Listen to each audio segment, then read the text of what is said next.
Tahun berarti bukan umur yang sedikit ya, ini udah banyak banget umurnya, udah panjang banget.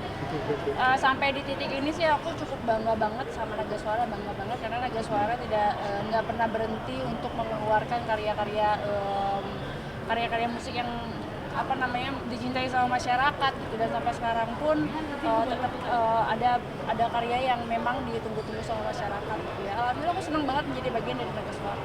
Berapa tahun sih Nan tergabung di Naga Suara mungkin? Udah 12 tahun mungkin. Kayaknya 12 tahunan. Seperti apa Naga Suara menjadi rumah untuk seorang Siti Badriah? Oh, Naga Suara berarti banget buat aku, berarti banget.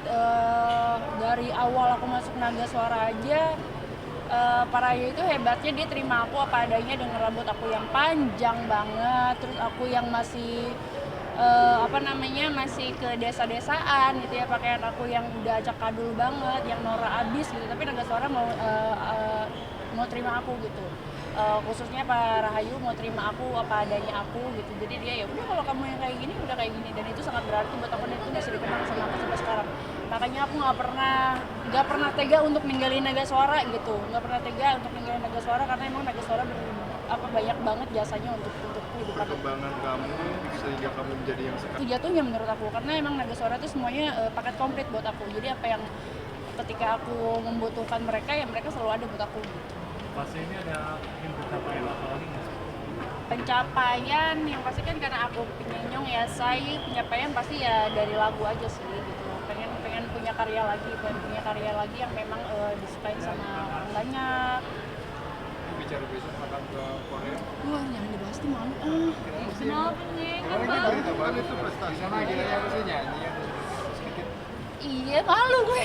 Nggak apa-apa. Iya, agendanya aku nyanyi di sana. Alhamdulillahnya diundang sama Tiger, sama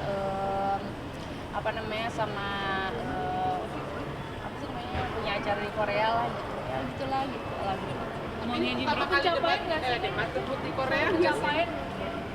Ya, suatu pencapaian ya pasti, karena kan nggak semua orang bisa nyanyi di Korea kan gitu, dan aku mendapatkan kesempatan itu ya aku harus memanfaatkannya dengan baik gitu. Itu pencapaian aku yang menurut aku dari dulu aku nggak bakalan ke Korea untuk nyanyi, ternyata sekarang aku malah nyanyi di Korea gitu ya. Alhamdulillah sih akhirnya ya tercapai gitu. Nah ini kan bawa musik dangdut nih ke Korea, itu persiapannya seperti apa sih? Apalagi kan ini bisa dibilang kalau jarang-jarang nyari dangdut yang bisa sampai Korea gitu. Persiapannya deg-degan banget aku, karena kan penontonnya semuanya orang Korea ya, Shay.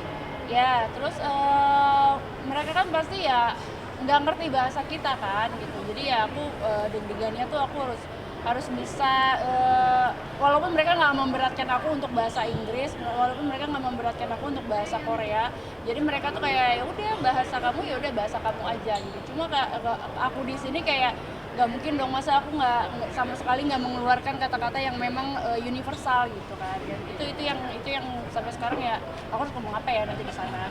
Nah, ada keterbatasan bahasa nggak sih, Bang, sendiri kalau soal bahasa? Ada lah Bu, kan gue juga bisa bahasa Indonesia sama bahasa Sunda. Belajar bahasa Korea. Rame banget gue ini. Apa? Iya, belajar bahasa nyapa aja. Ya kalau bahasa nyapa-nyapa karena aku sering nonton Korea, ya saya drakor ya segitu-gituan doang sih yang memang banyak orang yang tahu juga gitu. Tapi ini pertama kali ke Korea sih? Itu gimana sih? Ini kedua.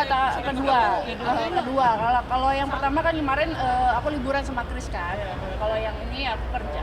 Berarti tapi kesulitan nggak sih? Kakak mungkin nggak bisa bahasa Inggris gitu. Sulit lah Kak, sulit banget. Aku malah sering sharing sama si Chris kan, sama suami gitu. Jadi kayak aku nyapanya harus kayak gimana ya. Nanti aku untuk next lagu aku harus ngomong apa ya gitu. Dan aku beberapa ini ya kamu kalau aku jelasin juga susah ya juga sih. Ya udah jadi bahasa kamu aja, bahasa kamu yang kamu bisa. Ada jadi nggak percaya diri nggak sih karena keterbatasan bahasa itu yang nggak kuasain? Ya memang agak nggak percaya diri ya, tapi alhamdulillahnya jadi orang-orang yang undang aku ke sana mereka kayak bikin pede aku gitu. Mereka nguatin aku karena jangan diberatin sama bahasa gitu, karena di sana pun mereka tidak mengharapkan bahasa omongan bahasa Inggris dan lain-lain gitu ya, kamu pakai bahasa kamu aja gitu, yang penting kamu perform ya udah perform. Neng berangkat sendiri apa sama keluarga? Enggak, sama tim aja. Berarti anak ditinggalin ya? Anak suami ditinggal. Gimana nih? Berapa lama Neng Serena? nanti di Koreanya? Pokoknya aku berangkat tanggal 17, pulang berapa ya? 4 hari kalau nggak salah, 4 harian. Nah gitu kan maksudnya ke Korea nih, itu halnya gimana sih? Emang ada lagu yang orang sana suka banget tapi Nggak nggak punya di paham, gue juga nggak ngerti. Gue juga nggak ngerti, tiba-tiba nyanyi di Korea gitu. Ya udah gitu aja, aku nggak ngerti kenapa. Aku juga nanya, kok kenapa bisa aku gitu, kenapa bisa aku, kan masih banyak artis yang lain gitu. Terus aku sih ngerasanya kayak emang lagu aku mereka tahu, nanti ketika aku nyanyi mereka joget apa enggak nih gitu, gue harus ngapain gitu. Tapi ya nggak tahu lah mereka kenapa ngundang aku juga bingung. Tapi ada membawa genre dangdut ke negara K-pop gitu, mungkin ada kekhawatiran kamu sendiri nggak sih? Dan mungkin ada nggak sih harapan kamu untuk akhirnya dari kamu nih dangdut mungkin bisa diterima di Korea? Ya alhamdulillahnya ternyata dangdut bisa apa namanya ya, bisa diajak untuk ke Korea gitu. Dan di sana juga dangdutnya bukan cuma aku aja, tapi ada Gayubi juga gitu. Alhamdulillahnya aku sama Gayubi diajak untuk bernyanyi dangdut di Korea. Ya kekhawatiran sih nggak ada sama sekali, malah aku bangga karena lagu dangdut bisa sampai ke Korea gitu. Dan ya walaupun aku nggak tahu deh orang Korea mengerti apa enggak, pokoknya intinya aku sama Gayubi bisa bawa dangdut ke Korea aja. Neng selain nyanyi ada, Ya kalau untuk nyanyi aku pertama kali. Neng selain nyanyi kamu ada untuk jalan-jalan kah? Udah mikirin ya mau kemana? Kan kamu penggemar K-pop juga ya, Enggak sih, Bo. pelakor juga. Iya. Mau kemana gitu udah ada list? Enggak sih, nggak ada sama sekali. Jadi ya emang kalau emang ada kesempatan ya mungkin jalan-jalan tipis-tipis aja, karena memang mepet juga waktunya gitu. Karena kita berangkat malam sampai sana pagi itu siangnya aku udah JR, malam ya palingnya selesai itu tipis-tipis doang gitu loh. Berarti pure untuk kerja. aja. Kalau misalnya keluar negeri itu kan tergantung bahasa, itu pakai translator atau gimana? Oh enggak, kan biasanya gue masuk kuis sama suami gue. Hanya laki gue doang cong yang pinter, jadi aja dia yang maju. Nah kalau sekarang kan karena kita ada apa namanya, ada IO-nya kan, IO dari Indonesia juga, jadi aman gitu maksudnya, dan kru aku juga semuanya bisa bahasa Inggris, jadi ya udah aku aman. Ada keinginan belajar nggak biar bisa sendiri gitu? Biar nggak Ada dong, ada banget. Ya aku tipis-tipis belajarnya sama suami gitu, belajarnya sama suami lah. Mungkin setelah pasca operasi kemarin sekarang masih berat atau sakit nggak sih? Nggak ada sama sekali, alhamdulillahnya sembuh total. udah sembuh total banget dan seneng lah, maksudnya sekarang aku udah nggak ngerasain sakit-sakit lagi, udah nggak keganggu sama ketek-ketek aku yang kemarin ya say. Jadi ya aku udah bisa beraktivitas lagi sekarang. Tapi masih check up nggak sih? Enggak, karena kan memang kata dokternya juga udah hilang kan gitu, dan udah rapet kan saya sekarang. Jadi ngejaga kesehatan gimana sekarang? Ternyata ada penyakit-penyakit yang di luar dugaan. Makin tua makin banyak ya saya ini terasa ternyata ya itu menjaga kesehatan ya dari gimana ya, minum vitamin aja sih kayaknya, karena kalau dari rasa begadang sih aku kalau punya anak kecil masih begadang sih menurut aku ya, nggak ada kata nggak begadang gitu, karena anak aku kadang-kadang suka bangun pagi malam-malam tengah malam suka bangun gitu. Jadi ya pasti begadang gitu, sampai sekarang tuh masih begadang. Olahraga rutin nggak sih, Neng? Olahraga rutin Rut- apa yang kamu lakukan? Rutin mah enggak yang tiap hari banget, palingnya kayak seminggu sekali gitu doang sih. Ya sesempatnya aja sih, aku orangnya kan di rumah palingan tipis-tipis treadmill doang. Oke. Sebenarnya gimana? Nah, Ditinggalin? Apa? Ditinggalin nanti Sekarang gimana? Nah, ada bapaknya. Ya walaupun aku tuh orangnya apa namanya, yang penting di rumah banyak orang gitu buat ninggalin Serena tuh. Jadi aku manggil orang juga buat ke rumah, dan terus juga kan kebetulan dia apa namanya sih, promonya masih di daerah-daerah kita gitu, belum keluar kota banget gitu. Jadi ya aman, ketika terus pulang ya terus masih pulang ke rumah. Ngerti nggak kalau mamanya nggak ada? Ngerti banget, dia suka nyariin. Neng ini kan sekarang kan beragam jadi di TikTok beragam, dan Neng kan maksudnya jualan juga di TikTok itu seperti apa sih Neng? Mungkin tanggapannya gimana? Sedih lah pasti, karena kan aku juga jualan bukan jualan buat aku gitu, maksudnya aku juga kan kita juga sebagai affiliate kan, kita juga ngebantu UMKM gitu, UMKM yang memang produk-produknya sepi gitu, jadi kita bantu jualin gitu. Sekarang misalkan udah tutup kayak gini ya sedih lah gitu, tapi ya semuanya kan balik lagi, semuanya ya terserah TikToknya juga, terserah pemerintah juga maunya kayak gitu. Tapi masih ada produk-produk itu masih Neng di Neng yang mungkin harus dijualin dan misalkan dialihkan gitu ke udah gitu kan apa yang lain gitu. Masih kok, itu semalam masih jualan kok, masih jualan di TikTok dan masih boleh. Oke. Oke, Mungkin ada buat TikTok sendiri, apalagi karena yang juga udah skincare juga jualannya di TikTok gitu. Harapannya ya udah aku mau ngikutin aja deh, nggak mau ngomong macem-macem, gue takut. Dah, ya guys, udah banyak Tapi gini ya, Teh. keuntungan berkurang nggak sih, Nen? Ayo. Kan berkurang nggak sih penghasilan gitu maksudnya? Iya makanya. Iya. Oke, makasih Nen. Hari ini manggung di sini buat Naga Suara. Ya, hari ini Andrigo hadir bersama teman artis yang lainnya perayaan hari ulang tahun Naga Suara yang ke-24 tahun. Makanya ada 8 artis yang mengisi dengan lagu 24 lagu hit Naga Suara. Itu yang kita hari ini ada acara.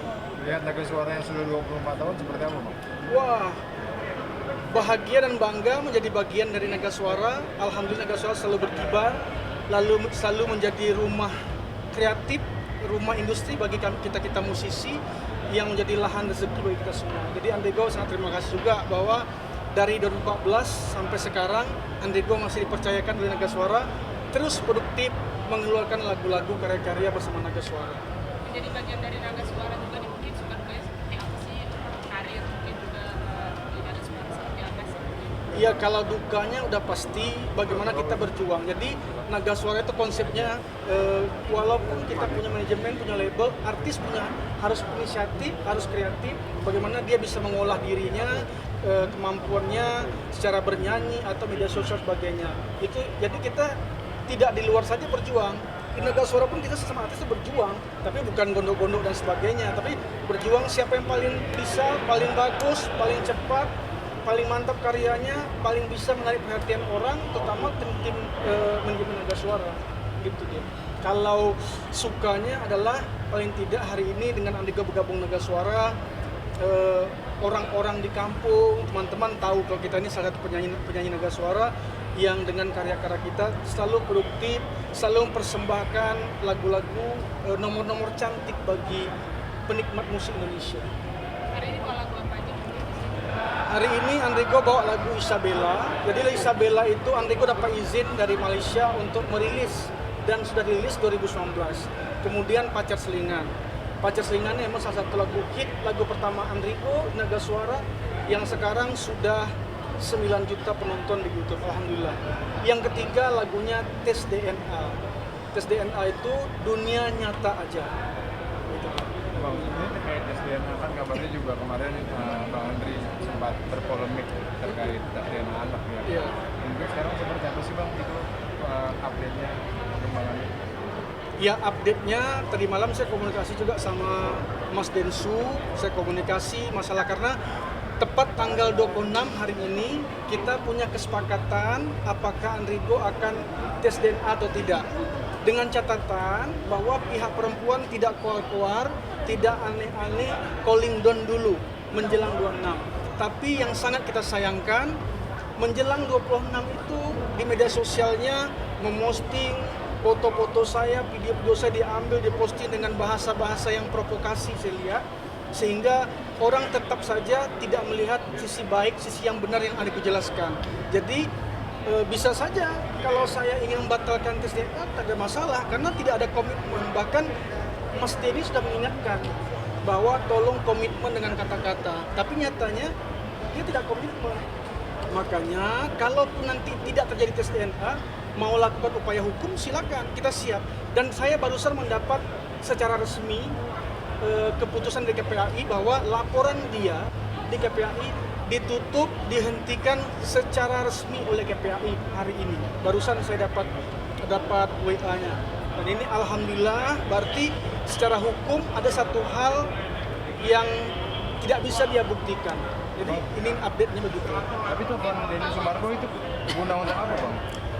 Iya, artinya mereka itu kan menunggu keputusan Andrigo. Lo mau ngapain nih? Lo jadi nggak? Dan sebagainya. Tapi saya jelaskan bahwa ini itu.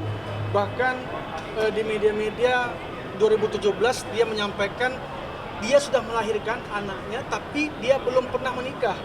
Di 2017 dimuat Liputan 6. Beritanya masih ada. loh kenapa 2023 dia menuntut saya dan mengatakan sudah nikah siri sama saya 2012. Ini sudah pasti pembohongan publik, pencemaran nama baik yang bisa kita tuntut secara hukum. Lagi kita diskusikan dengan pengacara saya, insya Allah. Abang sebelumnya tadi sempat teleponan sama Denny Sumargo. Komunikasi, Untuk apa sih?